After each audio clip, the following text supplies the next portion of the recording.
देखिए अब आता है स्व उत्प्रेरक। स्वयं उत्प्रेरक जो पदार्थ स्व क्रिया करने लगते हैं उसे हम स्व उत्प्रेरक कहते हैं। अर्थात हम कह सकते हैं वह क्रियाशील में से कोई पदार्थ उत्प्रेरक का कार्य करने लगता है, यानी कोई पदार्थ है जो स्वयं उत्प्रेरक का कार्य करने लगता है उसे हम स्व उत्प्रेरक कहते हैं।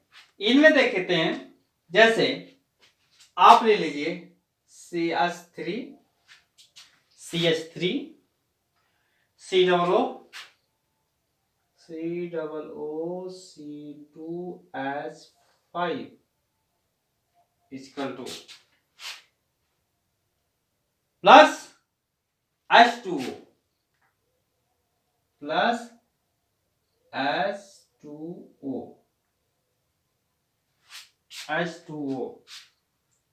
अब इसके साथ क्रिया कराने पर आपका ग्लूकोज C2 के बाद आपका C2H5OH H5OH प्लस आपका तीसरा अम्ल निकलेगा CH3OOCH। ये पदार्थ जो है निकल जाएगा। इस तरह से स्व उत्प्रेरक की यह क्रिया होती है। और पांचवा है आपका प्रेरित उत्प्रेरक। प्रेरित उत्प्रेरक किसे कहते हैं? जब एक क्रिया किसी दूसरी क्रिया के वेग को बढ़ा देती है। यही कहते हैं कि जब एक क्रिया प्रेरित उत्प्रेरक जब एक क्रिया किसी दूसरी क्रिया के वेग को बढ़ा देती है उसे हम जो है प्रेरित उत्प्रेरक कहते हैं। तो इस तरह से एक अपक्रिया दूसरी अपक्रिया को बढ़ा दे प्रेरित उत्प्रेरक कहते हैं। जैसे सोडियम आर्सेनिया को ले लीजिए, सोडियम आर्सेनाइड को ले लीजिए और वायु द्वारा ऑक्सीकृत होकर यह बढ़ जाती है। सोडियम सल्फाइड को भी ले लीजिए। ये ऐसे पदार्थ हैं जो ऑक्सीकृत होकर यह अपक्रिया के वेग को बढ़ा देते हैं। अब आते हैं हम मोस्ट तत्वों पर। आता है प्रश्न समांग। ये भी जो है उत्प्रेरक की क्रिया है। समांग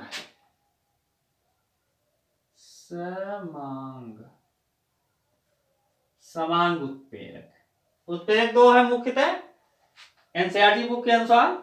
समांग उत्प्रेरक किसे कहते हैं? देखें शीश कक्ष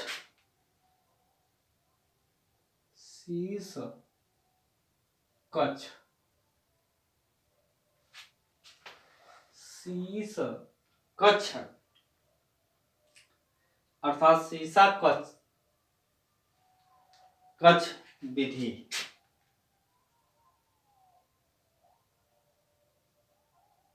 के अंतर्गत इसमें जब उत्प्रेरक और अभिकारक दोनों की प्रवस्था समान हो, जब उत्प्रेरक और अभिकारक दोनों के मान समान हो, अर्थात उनकी क्षमताएं दोनों की प्रवस्थाएं समान हो, उसे हम समांग उत्प्रेरक कहते हैं। अभी आपने पिछली कक्षाओं में पढ़कर आए हैं समांग मिश्रण विषमांग मिश्रण। समांग मिश्रण वे मिश्रण जो दो या दो से अधिक पदार्थों को मिलाने पर किसी को न देखा जा सके, समांग मिश्रण कहलाता है। जैसे दूध और चीनी, दूध और जल को मिला दिया जाए तो जल दिखाई नहीं देता है और दूध भी दिखाई देता है, लेकिन हल्के हो जाते हैं। तो ये समांग मिश्रण हो गया। चीनी और जल को मिला दीजिए तो चीनी नहीं दिखाई देती है, वो घुल जाती है। समांग मिश्रण के उदाहरण है तो ये शीर्ष कक्ष विधि द्वारा दिया गया समान मिश्रण का सत्यापन यही है परिभाषा। जब उत्प्रेरक और अभिकारक दोनों की प्रवस्थाएं समान हो तो ऐसे मिश्रण को हम विषमांग समांग मिश्रण कहते हैं। जैसे 2s2 2SO2 2H2O plus O2 से क्रिया कराएंगे तो प्लस N की उपस्थिति में प्लस NO की क्रिया कराएंगे तो 2SO3 प्लस NO यह अशोभित होता है। तो यह विधि जो है शीर्षकस विधि में समीकरण दिया गया है, समान मिश्रण की यह पहचान है।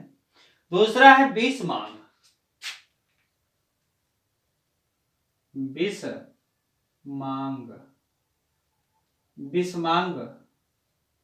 विषमांग किसे कहते हैं? जब उत्प्रेरक और अभिकारक भिन्न भिन्न प्रावस्था में होते हैं।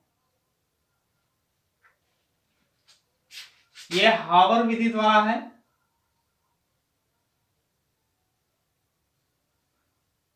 हावर विधि हावर प्रकरण विधि है, अर्थात एक और विधि इसमें आती है ओस्टवाल्ड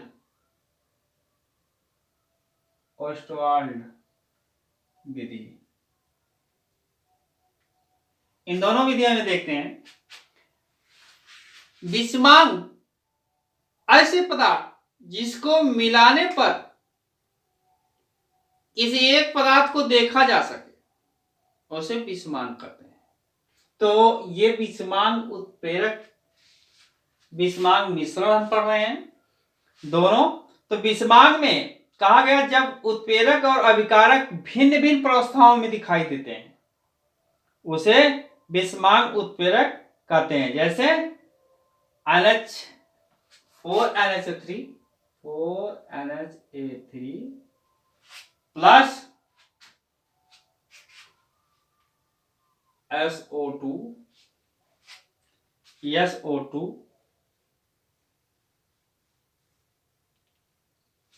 सिर्फ ऑक्सीजन ले लीजिए प्लस PT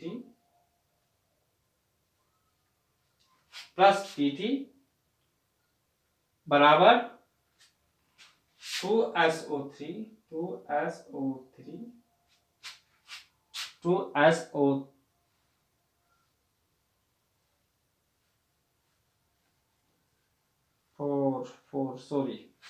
4NH3 नहीं रहेगा इसमें SO2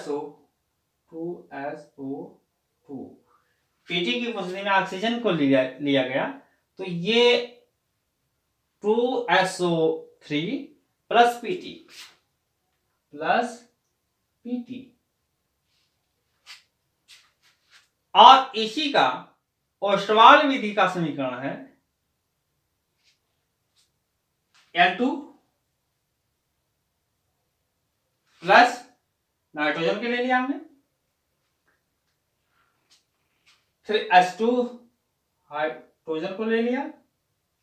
इनके बाद क्रिया कराया किसकी उपस्थिति में यह क्रिया कराया गया?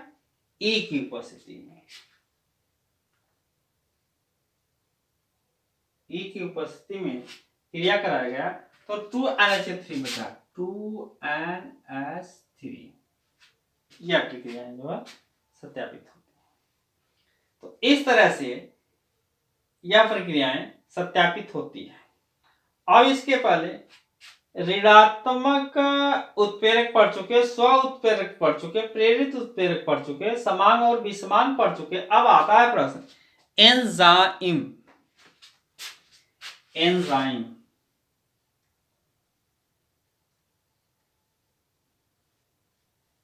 एंजाइम वे पदार्थ जो जटिल नाइट्रोजनिक कार्बनिक पदार्थ होते हैं, उच्च अणुभार वाले प्रोटीन अणु होते हैं, ऐसे पदार्थ को जो उत्प्रेरक का कार्य करते हैं, ऐसे पदार्थ को हम एंजाइम कहते हैं।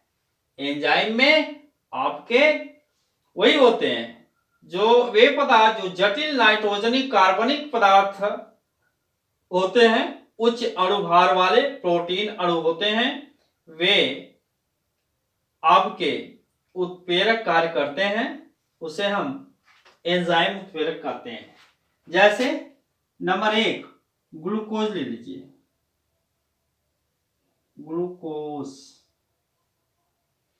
ग्लूकोज में C6H12O6 आपका जाइफेज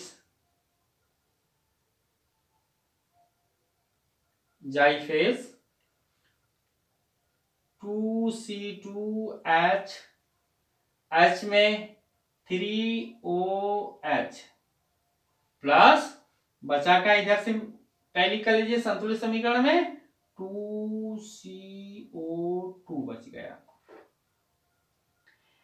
मल्टोज के ले लीजिए दूसरा पॉइंट। मल्टोज में आपका C12H22 ऑक्सीजन 11। अब इसे ले लीजिए तो ऐसे में C6H कितना आ गया 12, ऑक्सीजन कितना आ गया 6, बचा क्या प्लस, बचने में C6 आ गया और H12 आ गया और शेष बचने वाला ऑक्सीजन 6 हो गया। ये पदार्थ हो गया। इसी तरह आप 3 पॉइंट में ले लीजिए यूरिया।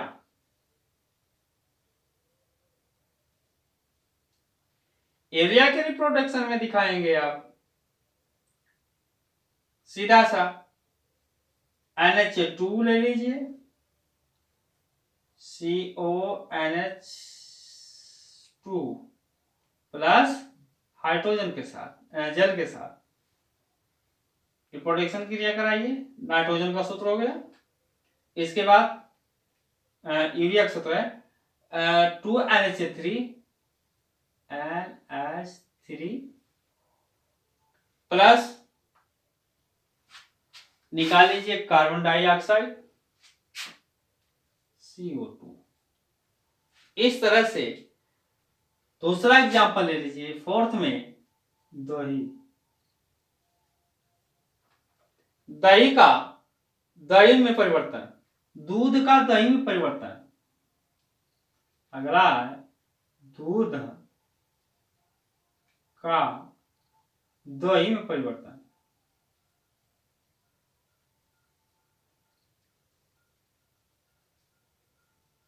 दही में परिवर्तन, ये ग्लूकोज का जो है एग्जाम्पल है।